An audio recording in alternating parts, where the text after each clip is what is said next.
नमस्कार जय जगन्नाथ श्रोता बंधु आपण मैंने शुणुले डॉक्टर विभूति पट्टनायक बहुचर्चित उपन्यास प्रेमिका। आज ताहार द्वितीय भाग आम शुणा। तृतीय घंटा बाजी सारी तथापि तुम आसी नथिल। मु बालकनी उपर ठिया होई रास्ता को चाहूँगी। तुम एभली अस्थिर उत्कंठित अपेक्षार से प्रथम आरंभ। प्रेम माने ही प्रतीक्षा। से कथाटा सेहीपरि भाव में मो मनरे प्रवेश करिथिला। आज पर्यंत से शब्दमाला मो पाखरे निजर अर्थ बदलाई नाहांती। किंतु केते सुदीर्घ प्रतीक्षा। दर्शक माने प्रेक्षालय भितर को चली गलेनी। दुईटा टिकेट धरी मो बालकनी उपरे एपाख सेपाख होउछि। कारण तथापि तुम रिक्शा सिनेमा हॉल पाखरे पहुँचु ना। तुम तरतर हो रिक्शारू ओह्लाई रिक्शावाला को पैसा दे उद्विग्न भाव में एणे तेणे चाहबार दृश्य मते देखा जाऊ नहीं। अवशेष तुम आसिल। तुम रिक्शा देखागला। धड़ा बुटीपका नील शाढ़ी से दिन तुम देह को आवृत कर पवन में पणत उड़ूला पताका भली। मते बालकनी उपरे देखी मुहरे तुमर मृत्यु हसर एक तरंग उठी आसी पुणी मिलई जाइथिला। अंधकार समस्ते जितेबले रूपेली परदा उपरे दृष्टि निबद्ध कर सारी आमे दुहे समस्त अजाणत दुईटी शून्य सीट अधिकार कर बसी रहिले। छविटा कौन? जीवन साथी। तुम बसी अन्यमनस्क हो। मु छवि न देखी तुमको देखुली। झापसा आलोक आउ अंधकार मध्य प्रथमे दुहे एते पाखापाखि बसी बोली देह छुआछुई होउनथिले स्नायविक उत्तेजनार एक शीर्ण नदी आम दुहींक देहर दुई कूल छुई बही जाउथिला।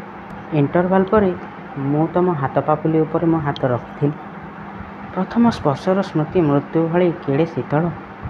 तापर तुमर से कोमल हाथ आंगुठी गुड़िक मो हाथ मुठा भितर प्रथमे झाड़ाई जाइथिला। मु मध्य अनुभव करिथिली तुम प्रकंपित पापुलीर उष्ण मधुर स्पर्श।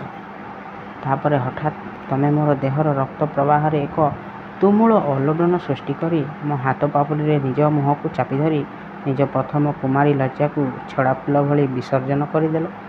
कौन गोटाए बाहाना करी सिनेमा शेष होगा आगु आमे दुहे बाहर को चली आसिले। संध्या होगा आगु तुम हॉस्टेल रे पहुँचवा दरकार। बाहर फर्चा आलुओ तुम मुह को चाह मु अबाक हो जाइए। आसला बेले तुम मुहर थिला एक किशोरीर लज्जा संकुष्ट चाहाणी। सिनेमा हॉल छाड़ी बाहरिला बेले तुम दुई आखि कोण फुटी उठीला एक परितृप्त परिच्छन्न हस। से अल्प केते घंटार स्पर्शानुभूति तुम किशोरी देह को रमणी कर देइथिला। तुम रुमाल रे मुह लुचाई रिक्सा पुणी से अशोक बनर रक्षपुरी को फेरिला बेले आकाश रे झड़र तांडव आरंभ होगा जाउथिला। मन पड़े क्यों प्रवासी पवनर तीव्र आलोडन से दिन तुम 7 मोहम्मबतीर शिका 7 सहस्र थर थरी उठीथिला। से दिन राति रे कुआडे तुम न खाई न पी शाढ़ी न बदलाई सेमिति शोई जाइथिल।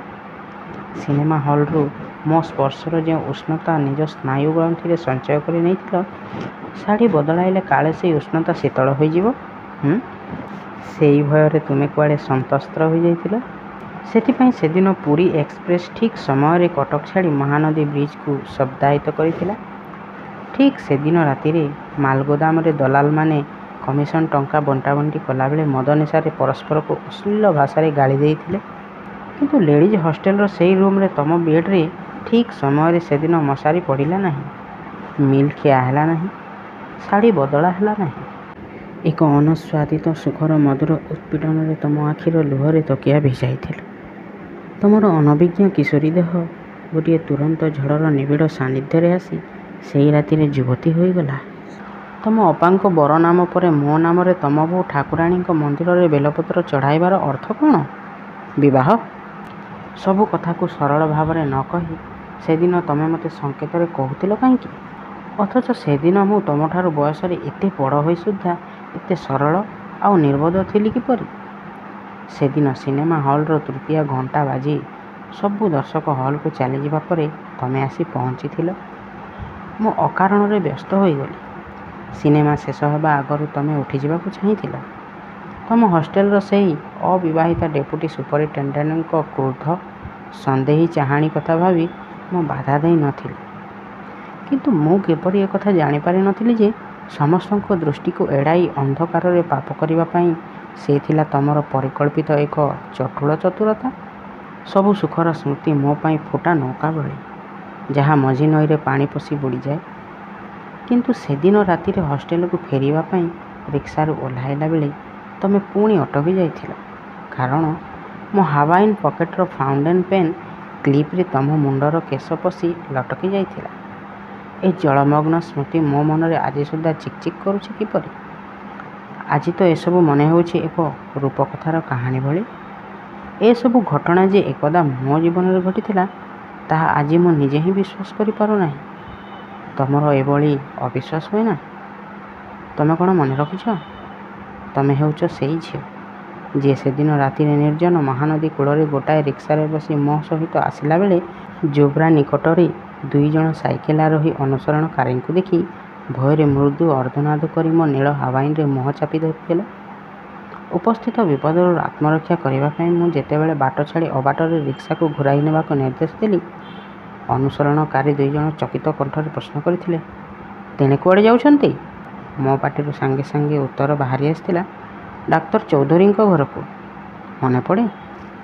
ଡାକ୍ତର ଚୌଧୁରୀଙ୍କ ନାମରେ କେହି ବ୍ୟକ୍ତି ସେ ଅଞ୍ଚଳରେ ଥିବା କଥା ମୋତେ ଜଣା ନଥିଲା।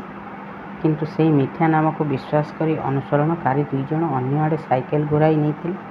କାଠଗଡ଼ା ସାହି ପାଖରେ ନିଜ ପ୍ରିୟ ବାନ୍ଧବୀ ଘରକୁ ରିକ୍ସାରୁ ଓହ୍ଲାଇ ଯିବା ଆଗରୁ ନିଜ ମୁହଁରେ ଜମି ଯାଇଥିବା ବିନ୍ଦୁ ବିନ୍ଦୁ ଝାଳକୁ ତୁମେ ରୁମାଲରେ ପୋଛି ନେଇଥିଲ। ତାପରେ ନିଜ ହାତ ବ୍ୟାଗରୁ ବାହାର କରିଥିଲ ଚଣ୍ଡୀ ମନ୍ଦିରର ଭୋଗ। ମୋ ପାଟିରେ ନିଜ ହାତରେ ତମେ ଭୋଗ ଖୁଆଇ ଦେଲାବେଳେ ମୁଁ ଲକ୍ଷ୍ୟ କରିଥିଲି ମୋ ନୀଳ ହାୱାଇନ୍ରେ ଲାଗିଛି ତମ ମୁଣ୍ଡର କୁଙ୍କୁମ ବିନ୍ଦୁର ଦାଗ। ମନେ ପଡ଼େ? ସେହିଦିନ ମୋର ମନେ ହୋଇଥିଲା ଆମେ ଯେପରି 2 ଜଣ ପଳାୟନକାରୀ, 2 ଜଣ ଅଜ୍ଞାତ ଅନୁସରଣକାରୀ ନିଃଶବ୍ଦରେ ଆମର ପଶ୍ଚାତ ଧାବନ କରୁଛନ୍ତି। ଆମେ ରାତିଦିନ କଣ୍ଟା ଝଣ୍ଟା ନ ମାନି ଅବାଟରେ ପଳାଇ ଯାଉଛୁ, ଆଉ ଅନେକ ଇର୍ଷୁକ ଆଖି ଓଠକୁ ଜିଭରେ ଚାଟି ଆମକୁ ଅନୁସରଣ କରୁଛି।